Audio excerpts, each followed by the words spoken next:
Hello friends, this is the new Mercedes C-Class. There's just one catch. It's fully electric, and it arrives right in time to compete with BMW's all-electric 3 Series, which is also about to debut. Mercedes chose South Korea for the premiere, hosted by the widely disliked Ola Källenius, whose tenure many believe has marked a difficult period for the brand. But enough negativity. Let's talk about the car itself. At the premiere, Mercedes repeatedly used the word impressive to describe the design of the new sedan. I'll keep it simple. The electric C-Class is essentially the flesh and blood of the electric GLC that debuted a few months ago. The sedan features the exact same front-end design, with a massive faux grille and a huge 3-pointed star in the center. Nearly everything on the front fascia is illuminated, highlighted by a contour light strip framing the grille and emblem. At night, it will be nearly impossible to mistake this car for anything else. And if you somehow do, Mercedes designers have even added daytime running lights shaped like 3-pointed stars with a distinctive signature. All of this, combined with a simple and clean front bumper design, reinforces the identity of the electric C-Class. Overall, the front reminds me of something a bit sinister. Forgive me, Mercedes fans. The side profile is more intriguing. Mercedes designers tried to strike a balance between a traditional sedan and a liftback, with clear influences from the EQ lineup, but without going to extremes. The rear, however, feels less impressive than expected. At the back, you get taillights inspired by the more affordable CLA. 4 3-pointed stars, 2 on each side, embedded within stylized rings. They are connected by a dark strip which looks somewhat cheap, though opinions may vary. If you think the exterior is the only surprising aspect of this car, think again. The interior has plenty to offer, though not always in a good way. The cabin of the C-Class is as paradoxical as its exterior. On one hand, it impresses. On the other, it feels overly obsessed with technology and trends.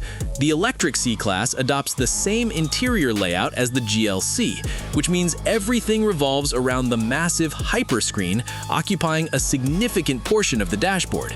It measures 39.1 inches diagonally, features a matrix backlight with over 1,000 LEDs, and runs on multiple AI models, including ChatGPT and Google Gemini. Below this massive touchscreen are 2 stylized air vents with metallic finishes, seamlessly flowing into the center console, which can be trimmed in wood, metal, or even carbon fiber.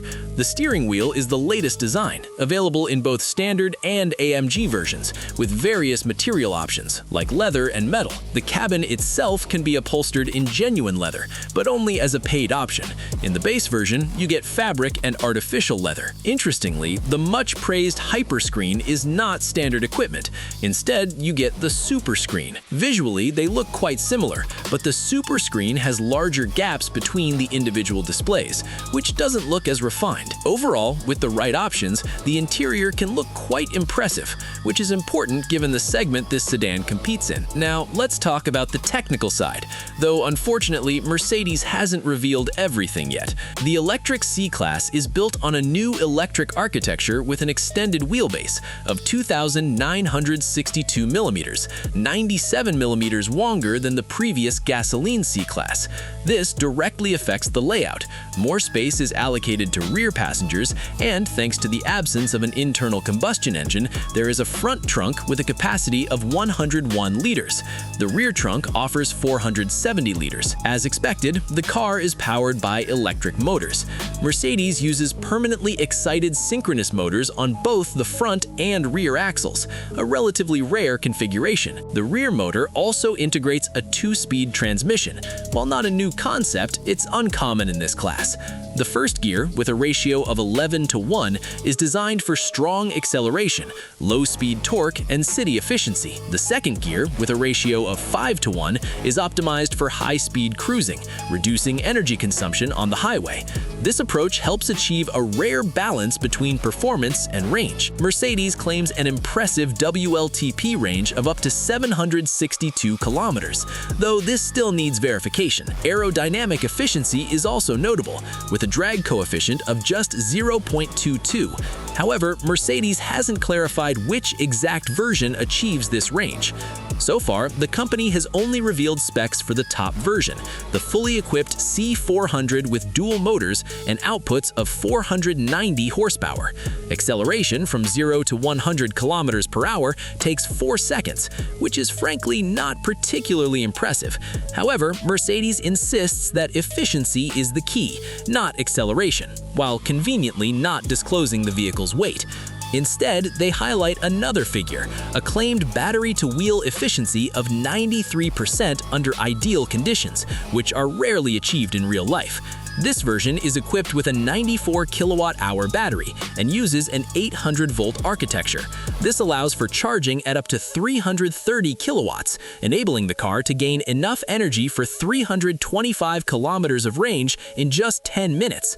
The suspension has also evolved significantly. Even in the base version, the car features a sophisticated multi-link setup with adaptive dampeners.